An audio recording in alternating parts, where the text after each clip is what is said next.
So, guys, do you have any advice for me?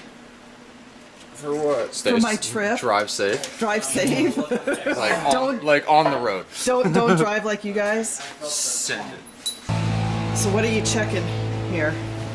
I'm going to check the air filter, the engine oil level and condition, the transmission oil, belt, things like that. Battery terminal tightness. So you're checking the battery terminals to make sure they're all tight? Yeah, make sure the battery's clamped down.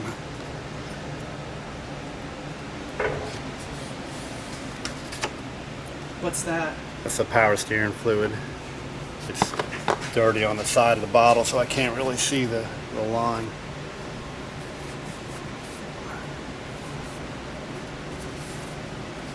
But I can see when I take the cap off that the fluid is right up there to the top, so where it's supposed to be.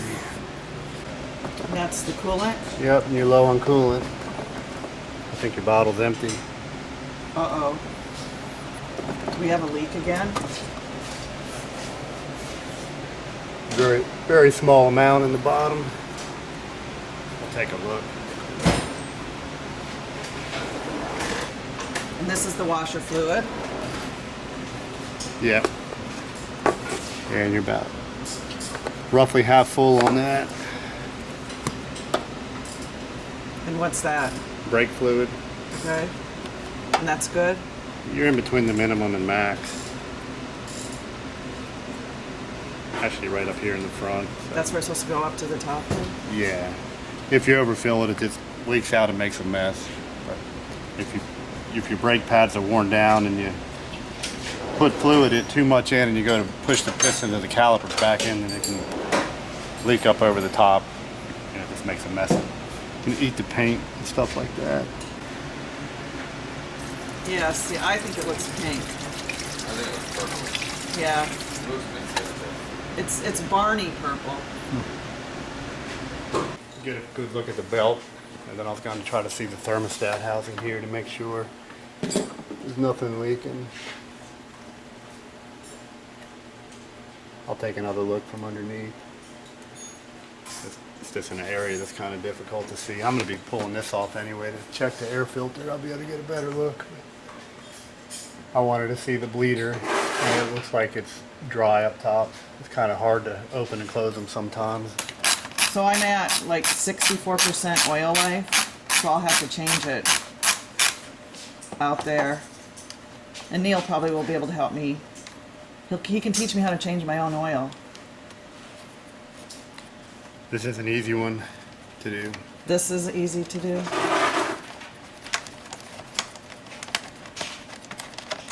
Except your skid plates. Yeah. He'll need to make, I think, a little Yeah, like a funnel. guide out of cardboard. So Yeah. Otherwise. We'll use cardboard instead of a plastic bottle. Outside. Amy, I'll start. Okay. Got it. So now what are you looking for? Since we just drove it, the transmission's still hot. I'm just going to make sure the level's full. Oh, for the oil? Transmission. Oh, the transmission?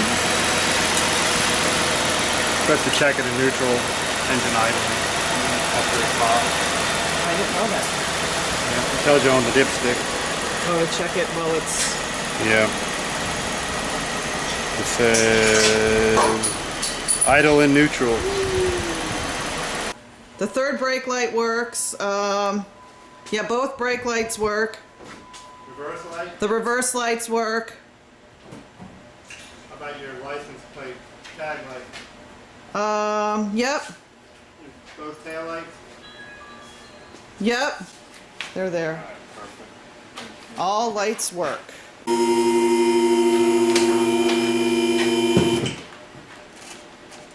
So what are you doing now? I like to work from the ground up so I don't forget steps. I'm going to do the tire pressure next, and then I'm going to give it a grasp on the tire with my hands and see if I feel any play in any direction, and then I go all the way up and let it down and start underneath.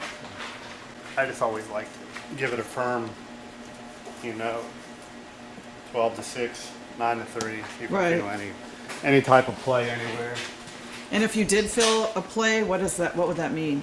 It could indicate ball joints or a tie rod or wheel bearing or something, and then you have to dig deeper.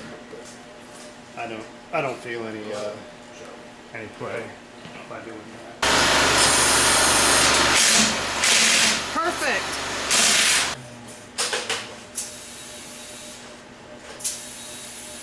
Checking your lift kit, brake line, drop brackets to make sure they don't move when I grab them.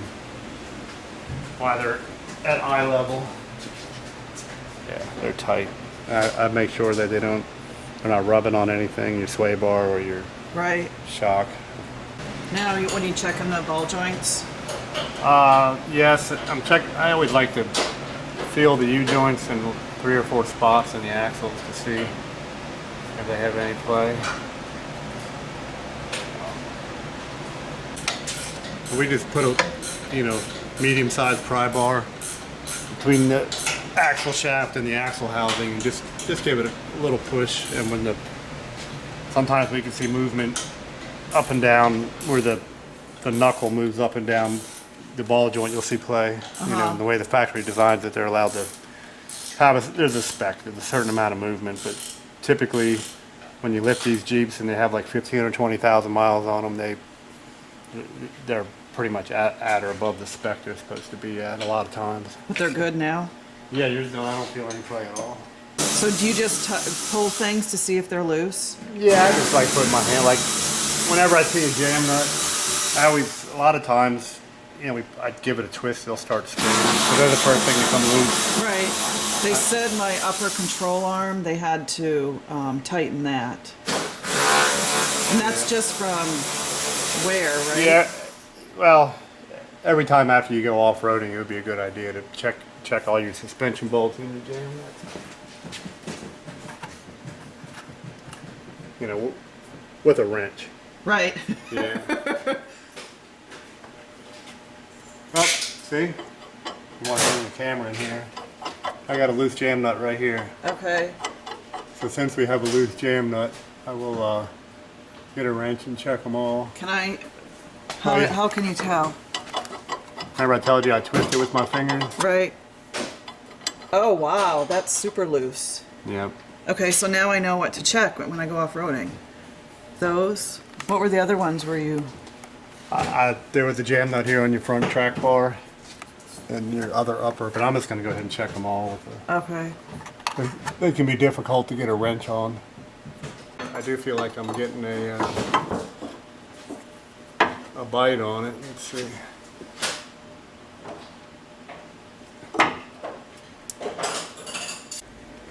So now what are you checking? I'm just Tightening all the bolts? making sure none of them are loose. All these here are the same size. Right. Take one wrench and put it on there, give it a good tug, and make sure there's no movement. So those are all the factory bolts? Yeah, but after every off-roading trip, it would be a good idea just to get in the practice of checking them. Right. What size wrench is that? 21 millimeter. I don't have any movement at any of them. So this just gets loose just from off-roading? It can, yeah. I mean, it's best to put it on the ground and do it with a torque wrench and everything, but you know what, when you're on the trail or whatever, you're probably not going to have that option, so it's just simply just taking a wrench. These are 18s. So that's an 18? Yeah, and then just making sure they're tight by hand, nothing obvious. So that one's Right. tight. So you had both your jam nut and the mounting bolt. The jam nut was very loose, the mounting bolt was just a little loose.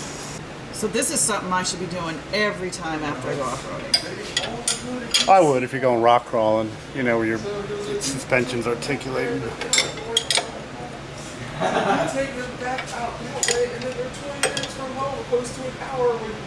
This one's loose too.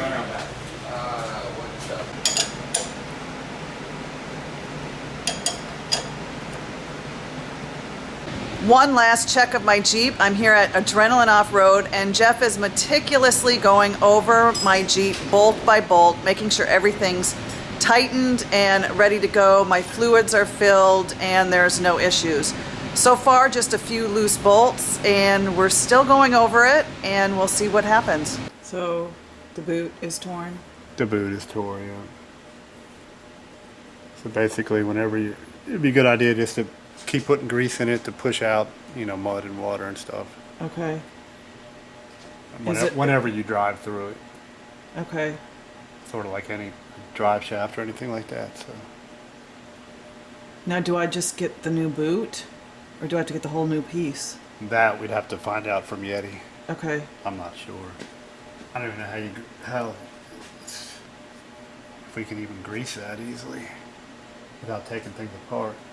So there's just one pinhole tear on my Yeti drag link boot that I need to keep watch of, and I'll contact Steer Smarts to see what else I would need to do. So now you're checking the diff fluid?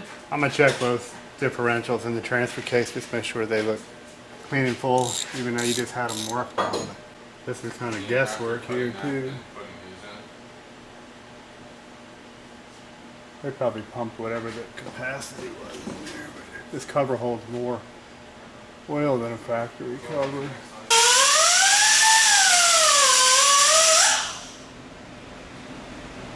Do you have your little dipstick?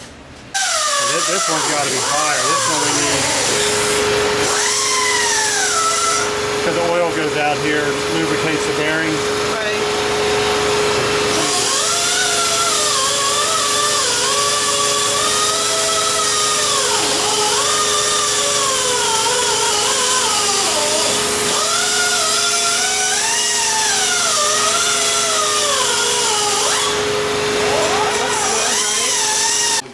So now we're checking the transfer case fluid. Yeah, it should be filled until it runs out of the fill hole.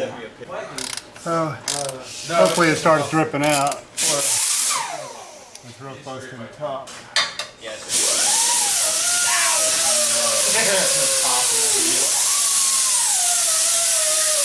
Yep, So full and clean. all you have to do is pull it out a little bit, and you can tell. I started dripping. It started dripping. And with the light, I can see it look nice and red color. Okay. Yeah. So Jeff from Adrenaline Off-Road has meticulously checked over my Jeep. He has checked every bolt on the Jeep, tightened the ones that needed to be tightened. He's checked all the fluids, topped off the ones that needed to be topped off. And now he's greasing the Yeti steering system and my Tom Woods custom front drive shaft. So hit the subscribe button and the little bell. That'll give you notifications for all the upcoming videos and lives that I'll be doing on YouTube.